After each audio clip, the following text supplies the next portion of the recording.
You escaped religion, you saw through the media, you broke out of the system. But what if spirituality is just another level of the trap? What if the light that you're chasing isn't the light you think? In this episode, I'm going to dive into one of the most controversial and important concepts in the awakening journey. The false light trap, where awakening becomes a new form of control and the matrix simply puts on robes, dressing gowns. Let's start with the classic setup.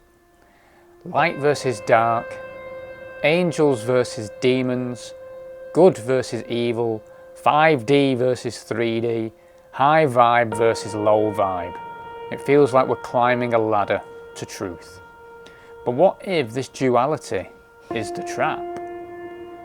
In Gnostic teachings, both God and the devil were part of the same construct, the demiurge system that feeds off human emotion, polarity and energy.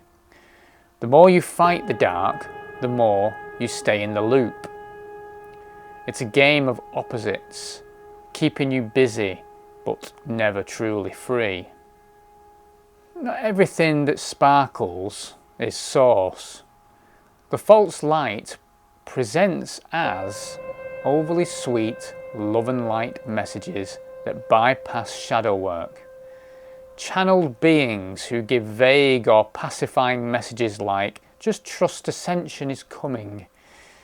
Teachings that discourage questioning, anger, grief, real human emotions. Gurus who say there's no such thing as evil, while charging £1,000 for a starseed activation. This isn't source consciousness. This is a repackaged religion designed to disarm you with comfort, pacify you with platitudes and prevent you from accessing your raw inner truth. If it asks you to submit your power, it's not your salvation, it's your sedative.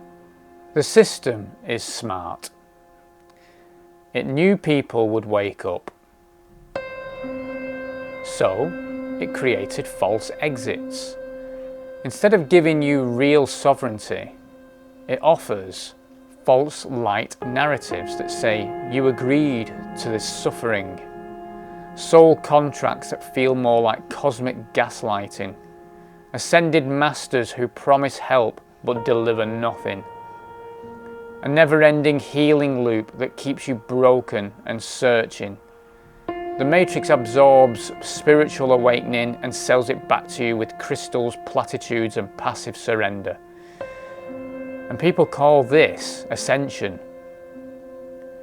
Awakening doesn't end with love and light. It begins when you reclaim your fire. The true light isn't fluffy. It doesn't promise ease. It's clear and piercing and it's conscious. It sees shadow and it integrates it. It doesn't mollycoddle, it activates. Real source light actually encourages your sovereignty, and it will hold space for your rage and grief and confusion. It will demand integrity, not perfection, and it will invite you to question everything, including God, angels, and contracts. It doesn't use fear or guilt. It never says you must earn your worth. It simply will say, wake up and remember who you are. And here's how to tell if something is aligned with true source or another layer of the cage. 1. It empowers your own discernment, not blind trust. 2. It invites shadow work, not bypassing. 3. It makes you more sovereign, not more dependent. 4. It respects your no, not just your yes. 5. It doesn't ask for worship, but reflection and self-responsibility. If something makes you feel smaller, it's not source. If something tells you to wait for salvation, it's not freedom. The matrix isn't just control systems out there. It's belief systems in here. You don't need to become a spiritual robot. You're not here to vibe high and pretend everything is love.